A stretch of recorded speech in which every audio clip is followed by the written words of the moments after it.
Morning, friends. Happy Sunday, and we are here to report a good news. A motion to terminate removal proceedings was granted 13 days later. Okay, it was granted. The immigration judge has agreed to terminate removal proceedings so that our client can go back to USCIS and adjust status based on an approved I-130 petition. In this video, we are going to talk about the timelines, we're going to talk about the issues, we're going to talk about the complexity of the case. My name is Bijoux Ngwanda. I'm an immigration lawyer based here in DC. However, I do work with clients around the world and across the country because we are dealing with complex U.S. immigration law cases. If you're new to my channel, please go ahead and subscribe. If you're not new, welcome back. Thank you for subscribing, and please do not forget to hit the notification bell so you don't miss out on anything. If you enjoy the content, again, go ahead and like, share. Don't forget to comment below. Also follow me on all platforms. We have TikTok, Instagram, Facebook page, Facebook group. Links in the description box below. If you need a consultation with me, again, the link is in the description box below. Don't forget to join us. We have a webinar on motions to reopen. Okay, we just won one motion to reopen and terminate removal proceedings. Might as well join us on that. Really, at that webinar. It's free. We're going to provide a lot of tips, a lot of information, and we're going to answer questions. Even if you are not going to reopen a case, but you have an immigration question related, join us. Register now. The link is in the description box below. April 7, 5 p.m. Eastern time. Let's get right into the subject. Client into the United States around the year 2002, right? And then client got the B1, B2 visa. However, when he was interviewing for his B1/B2 visa, he misrepresented facts. So pretty much told the consulate some type of lie, okay? In order to get that visa, he said that he was married, but he wasn't. But anyway, he got the visa, he gets here in the US. Later on now, he wants to adjust status based on marriage because now he gets actually married, right? So he wants to adjust status based on marriage. He filed everything the way you were supposed to with USCIS, but unfortunately for him, in the middle of those filings, okay, he got a divorce and his case was referred to court. That's back in 2009. The case gets referred to court, okay? So when the case gets referred to court, again, a misunderstanding. He did not receive the notice to appear. He failed to appear in court. Well, because he failed to appear in court, he was back then ordered removed. But fortunately enough for him, he got that removal notice within that deadline, and then he hired another lawyer. Second lawyer, he opened the case and tried to explain as to why he failed to appear in court. They show good cause, okay? The case was reopened. Well, when the case was reopened, but unfortunately was already divorced, now he filed a new petition for his second marriage, right, in the United States. Back in the year 2010 or 2011, he filed a new petition. So because he was in court, well,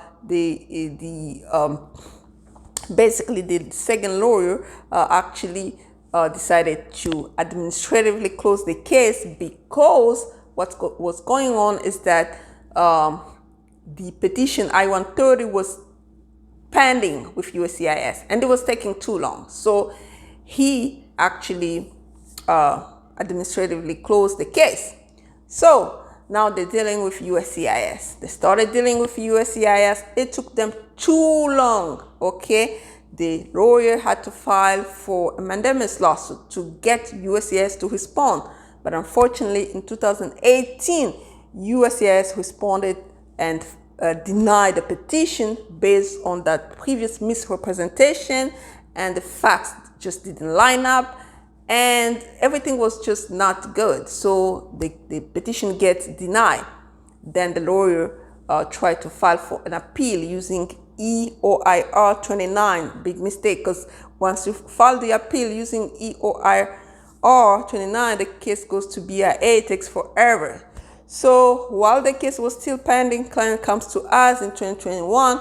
We filed for I-130. Okay, we filed for I-130 in the middle of our filings because the petition of I-130 previous was denied.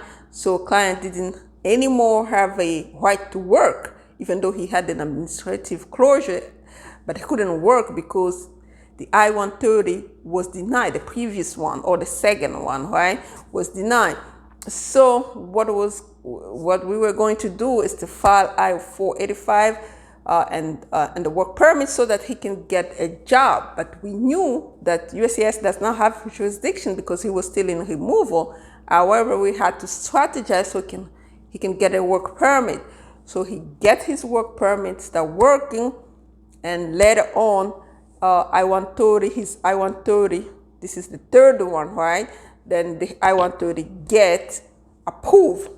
After the I-130 get approved, well, again, because USCIS does not have jurisdiction, USCIS decided to close the case, okay?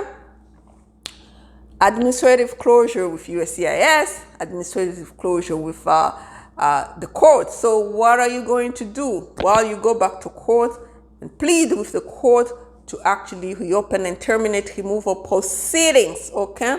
So we went back to court. We filed a motion, first of all, to substitute counsel because there was a second counsel on the file, because remember, we are third counsel right now, working about the third I-130, right? So we got a little resistance because the second counsel didn't want to remove himself, so we had to show good cause. So we had to refile that motion to substitute counsel at least 3 times. The first one was rejected, second time denied without prejudice, and then we filed it the third time. We show good cause, and then the judge granted the motion to substitute counsel. Then we put our name there and file a motion to recalendar, pretty much put the case back on the docket and terminate removal proceedings, okay? And 13 days later, my friend, the judge agreed to terminate removal proceedings. Say hi to our friends in Boston. At this point, we love the court in Boston. We love everybody in Boston, including DHS. We just love everybody in Boston, okay?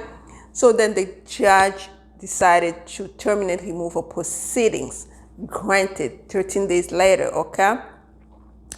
And now our client will go back to reopen the case with USCIS and adjust status. We're almost at the end because we're gonna go still with the same timeline, okay? We're almost at the end.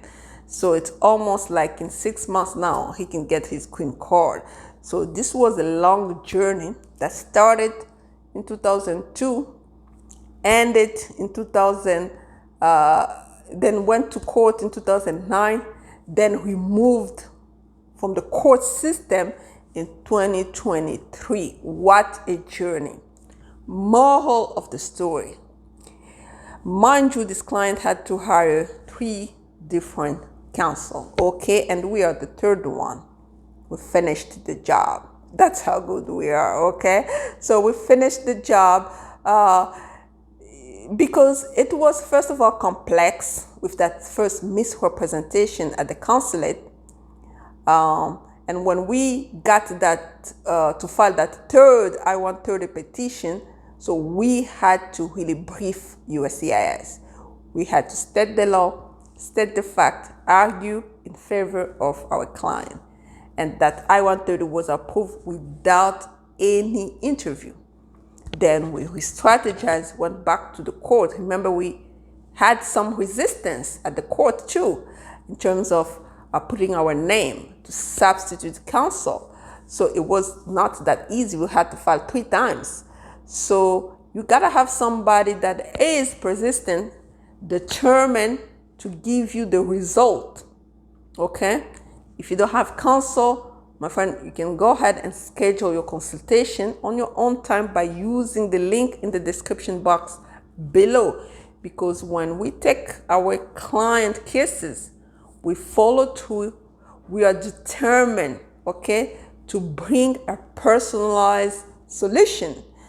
And we were determined really to bring a nice solution. There's no guarantee, of course, but we are determined. The way we work, we're persistent, we work and we deliver.